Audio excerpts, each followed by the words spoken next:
नमस्कार। एएनबी परिवार की ओर से भारत रत्न पूर्व राष्ट्रपति प्रणब मुखर्जी के निधन पर उन्हें ये एएनबी परिवार शत शत नमन करता है।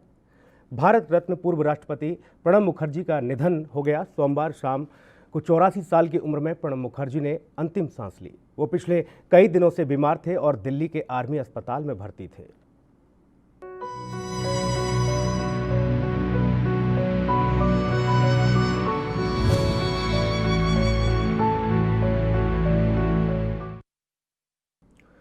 तो बड़ी खबर आपको बता दें कि पूर्व राष्ट्रपति प्रणब मुखर्जी का सोमवार की शाम निधन हो गया। प्रणब दा ने आपको ये बता दें कि प्रणब दा ने 84 साल की उम्र में आखिरी सांस ली। वो पिछले कई दिनों से बीमार थे और दिल्ली के आर्मी अस्पताल में उनका इलाज चल रहा था। प्रणब मुखर्जी के बेटे ने इस बात की जानकारी दी। आपको बता दें कि प्रणब मुखर्जी कोरोना पॉजिटिव भी पाए गए थे, उनकी सर्जरी भी हुई थी। प्रणब मुखर्जी के बेटे अभिजीत मुखर्जी ने ट्वीट करके प्रणब मुखर्जी के निधन की जानकारी दी। प्रणब मुखर्जी कोरोना वायरस से ग्रसित थे और उनकी हाल ही में ब्रेन सर्जरी भी की गई थी। प्रणब मुखर्जी को खराब स्वास्थ्य के कारण 10 अगस्त को दिल्ली के आरआर अस्पताल में भर्ती कराया गया था। उनके मस्तिष्क में खून का एक थक्का जमने के बाद उनकी सर्जरी की गई थी और इसी वक्त उनके कोरोना पॉजिटिव होने की जानकारी भी मिली थी। पिछले कई दिनों से बड़े डॉक्टर उनकी निगरानी कर रहे थे, लेकिन लगातार तबीयत बिगड़ती चली गई थी, जिसके बाद सोमवार को उन्होंने अंतिम सांस ली। 84 साल के प्रणब मुखर्जी साल 2012 में देश के राष्ट्रपति बने थे। साल 2017 तक वो राष्ट्रपति रहे। साल 2019 में उन्हें भारत रत्न से सम्मानित किया गया था। प्रणब मुखर्जी के राजनीतिक सफर के कुछ पहलुओं का अगर जिक्र किया जाए तो प्रणब मुखर्जी का जन्म 11 दिसंबर 1935 को पश्चिम बंगाल के वीरभूमि में हुआ था। शुरुआती पढ़ाई में उन्होंने गृह जिले से ही पढ़ाई की थी, लेकिन बाद में कोलकाता में राजनीतिक शास्त्र की पढ़ाई करने वो पहुंच गए थे। करीब 6 दशक तक अपने राजनीतिक जीवन में प्रणब मुखर्जी ने हर वो मंत्रालय पद संभाला जो राजनीतिक जीवन में काफ़ी बड़ा माना जाता है। प्रणब मुखर्जी 1969 से 5 बार राज्यसभा के सांसद चुने गए।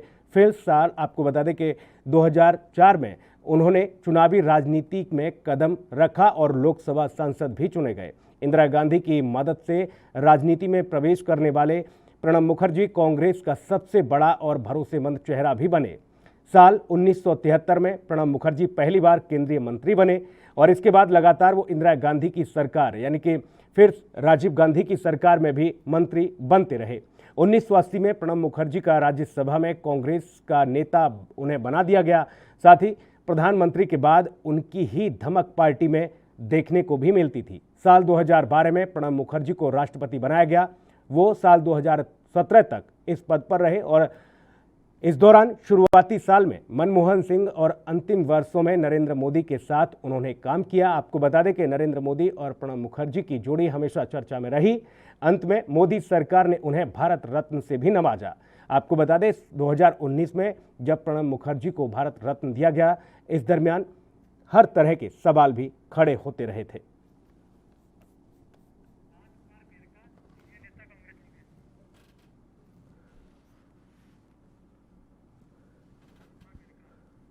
राजकुमार बिरका कांग्रेस के नेता इस वक्त हमारे साथ मौजूद हैं। राजकुमार बिरका जी, दुखद खबर, एक बड़े राजनीतिक अध्याय का अंत हो गया। प्रणब मुखर्जी का निधन, कितनी बड़ी क्षति मानते हैं आप? देखिए, मैं समझता हूं कि ये देश के लिए बहुत बड़ा दुखांत है और प्रणब मुखर्जी जिन्होंने हर फील्ड में अपना लोहा आजमाया और पूरे हिंदुस्तान को नई दिशा और नया रास्ता दिखाया। राष्ट्रपति रहते हुए उन्होंने पूरी दुनिया में जो था देश का नाम आगे किया। विदेश मंत्री रहते हुए उन्होंने बहुत सारे मुल्कों के साथ समझौते किए, बहुत सारे लोगों के साथ एक सूत्र में बांधा पूरी दुनिया को। मैं समझता हूं कि प्रणब मुखर्जी का हमारे बीच में जाना ये बहुत बड़ा दुखांत है, बहुत बड़ा घाटा है। बिल्कुल, आप इसको एक राजनीतिक क्षति के रूप में देख रहे हैं कि एक बड़ा राजनीतिक अध्याय का अंत हो गया, लेकिन वो उनकी जो छवि थी वो जाहिर तौर पर ऐसी थी कि बेदाग छवि वाले प्रणब दा, चाहे वो वित्त मंत्री के तौर पर रहे, विदेश मंत्रालय उन्होंने संभाला या फिर वो अन्य मंत्रालयों में भी उनका दखल रहा, कांग्रेस में एक बड़े लीडर के रूप में भी देखे जाते थे। ऐसे में आखिरी समय में जब मोदी सरकार बनी उस दरमियान कुछ सवाल भी खड़े किए गए थे उनको लेकर, तो क्या ये माना जाए कि प्रणब मुखर्जी जो बेदाग छवि वाले थे उस दौर में इस तरह की चीज़ें भी उनके खिलाफ जो की गई, चाहे वो संघ के कार्यालय में जाना हो, उनका एक अलग ही तरह का वर्चस्व था प्रणब दा का। राजकुमार जी, देखिए, कांग्रेस पार्टी में उनका बहुत उच्च स्थान था और सब लोग उनकी बहुत रिस्पेक्ट करते थे। और कांग्रेस पार्टी ने ही तो यहाँ तक उन्हें लेके आए, राष्ट्रपति भी तो कांग्रेस पार्टी ने बनाया है। और मैं समझता हूँ कि कांग्रेस पार्टी के साथ उनका स्नेह था, उनका प्यार था और पूरा जीवन उन्होंने कांग्रेस के लिए लगाया और कांग्रेस पार्टी ने उन्हें दुनिया की सबसे बड़ी ताकत, सबसे बड़ी इज्जत दी है। मैं समझता हूं कि ये कांग्रेस के परिवार थे, वो देश के परिवार थे, वो भारत के परिवार थे, वो भारतीय थे, वो देश प्रेम करने वाले व्यक्ति थे। राजकुमार वेरका जी, आप भी कांग्रेस के वरिष्ठ नेता हैं, प्रणब दा से कई बार भेंट हुई होगी आपकी, कुछ ऐसे पल जो दर्शकों को साझा करें, आपसे जब साक्षात्कार हुआ होगा प्रणब दा का, उस दरमियान किस तरह का व्यक्तित्व आपने पाया? देखिए, Pranab Mukherjee general secretary in charge Punjab के थे जी, और पंजाब के लोगों के साथ उनकी बहुत निकटता थी और उस वजह से हम सब उनसे बहुत मिलते थे। और मुझे तो उनके साथ फिर काम करने का मौका मिला जब national commission for schedule caste में मुझे डिप्टी चेयरमैन बनाया गया, तो वो राष्ट्रपति के अंडर होते हैं जी। तो मेरा उनके पास आना जाना वैसे भी प्रेम के साथ रहा है। लेकिन कोई भी व्यक्ति, मैं तो बहुत छोटा व्यक्ति हूँ, लेकिन मुझे ये बात अच्छी लगती थी कि एक कांग्रेस का छोटा वर्कर भी कहता था कि प्रणब मुखर्जी को मैं जानता हूँ, मैं उनसे मिल सकता हूँ, मैं उनसे बात कर सकता हूँ। तो मैं समझता हूँ कि ये हमेशा याद रहेगी चीजें और प्रणब मुखर्जी की याद हमेशा मीठी याद बन के मन में बसती रहेगी। बिल्कुल, बहुत शुक्रिया विरका साहब, आपने अपनी प्रतिक्रिया रखी, आपने बताया कि किस तरह का व्यक्तित्व उनका रहा है। प्रणब मुखर्जी की बेटी शर्मिष्ठा मुखर्जी, इस दरमियान परिवार में गम का माहौल। प्रवीण बंसल इस वक्त बीजेपी नेता भी हमारे साथ जुड़े हुए हैं। बंसल साहब, किस तरह से देखते हैं, राजनीति के एक पुरोधा का अंत हो गया, प्रणब दा का निधन हो गया, आपकी प्रतिक्रिया? मैं समझता हूँ जो प्रणब दा जैसे लोग थे ये देश की धरोहर थे।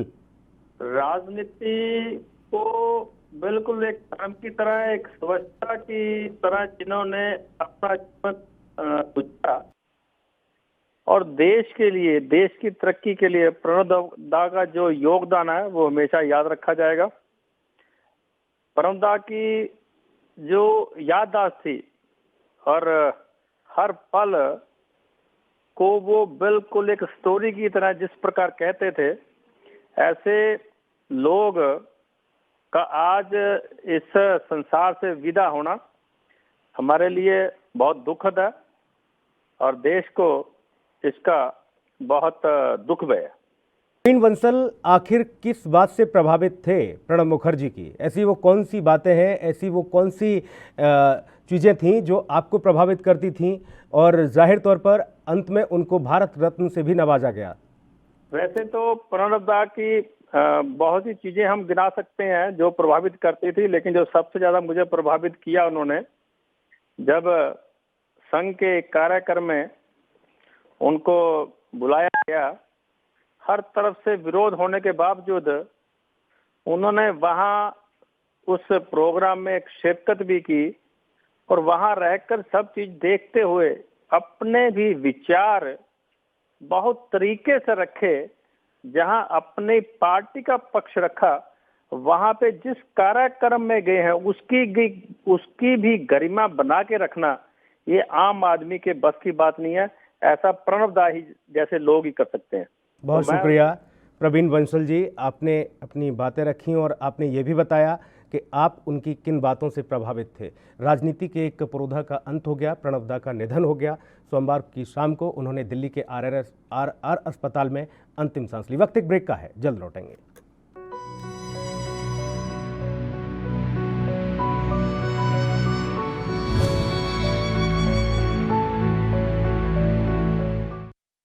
देश दुनिया की खबरों के लिए एएनबी न्यूज को सब्सक्राइब करें और बेल आइकन दबाएं।